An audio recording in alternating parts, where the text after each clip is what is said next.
माझी मराठी बोलू कौतुके परी अमृतातही पैसा जिंके अशा या मराठीचा अभिमान सांगणाऱ्या ज्ञानेश्वरांच्या छोट्या बहिणीची म्हणजे मुक्ताईची गोष्ट मी आज तुम्हाला सांगणार आहे।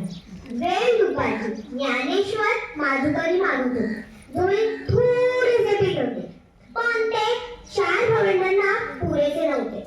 म्हणून ज्ञानेश्वर एका घराजवळ आले व म्हणाले, ओम भिक्षाम देही, ओम भिक्षाम देही। आतून एक कर्मठ माणूस आला व त्याने धाडकन दार बंद केले। ज्ञानेश्वर पुढे निघाले। पुन्हा त्या माणसाने दार उघडले आणि म्हणाला, ए पोरा, इकडे ये, संन्यासाचाच पोरगा रे तू, भिक्षा काय तुला, हे घे पीठ असे म्हणून झोळीत नातीच टाकली। ज्ञानेश्वर मान खाली घालून पुढे निघाले। पुन्हा त्या माणसाने झोळीत चोळली आणि म्हणाला, थांब, त्या भाकरी घेऊन जा। असे डोळे फाडून काय बघतोस, चल निघ, भिक्षा मागतोय तो। संध्याकाळ झाली होती। मुक्ताईने विठ्ठलाच्या मूर्तीसमोर सांगवत लावली होती। ही मूर्ती तेवढीच तिच्या आई बाबांची आठवण। ती हात जोडून रामरक्षा म्हणू लागली। तेवढ्यात तिला जाऊ लागली की आपला ज्ञानदादा आलाय। तिने पटकन तिची रामरक्षा ओळखून भावंडांसाठी पाणी घेतली।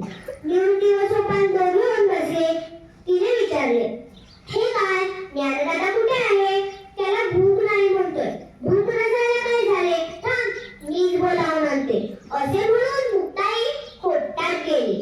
हे खोपट म्हणजे तिच्या ज्ञानदादाची एकांत जागा। गवत नसलेल्या या जागी तो लहरी तेव्हा जाऊन बसायचा। अगं बाई, हे काय, दादाची झोळी तर इथेच दिसतीये। झोळीत दगड माती, पुन्हा दृष्टानं ते काम केलं असणार म्हणून ज्ञानदादा रुसून बसलाय। ज्ञानदादा टाकी उघड ज्ञानदादा। ज्ञानदादा ऐकलंस ना, चिंता क्रोध मागे सारा, टाकी उघडा ज्ञानेश्वरा। योगी पावन मनाचा, साही अपराध जनाचा, टाकी उघडा ज्ञानेश्वरा। विश्वराजे झाले वंदी, संत सुखे व्हावे पाणी, शब्दशास्त्रे झाले क्लेश, संधी मानावा उपदेश। विश्वपद ब्रह्मदोरा, टाकी उघडा ज्ञानेश्वरा। ए ज्ञानदादा, कुणी जर आपल्याशी वाईट वागलं तर त्याला क्षमा करावी असे तूच सांगतोस ना, मग आता स्वतःचा आव्हान बसलायस। अरे, झोळीत दगड माती टाकणाऱ्यांची बुद्धी तर प्रश्न झाली असणार। तू का कष्ट होतोय? अरे, शेत उगवते तिथे तण असायचे, फुले फुलतात तिथे काटे खुपायचे, केवडा फुलतो तिथे नाव निघायचे। असं काय रे ज्ञानदादा, सारं जग जरी आगीसारखं दाहक झालं तरीही आपण संतांनी पाण्यासारखं शीतळ असायला हवं। दाताने जीभ चावली तर कोणी बत्तीशी करतं काय?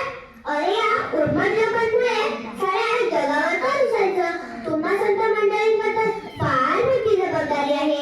तुम्ही तर अवघ्या विश्वाला घालायला हवं, हे मी सांगायला पाहिजे का रे ज्ञानदादा तुला? एक आंबेरे रे ज्ञानदादा, काय दुखले रे माझे, तुला तुझ्या बहिणीची दया नाही येत का रे?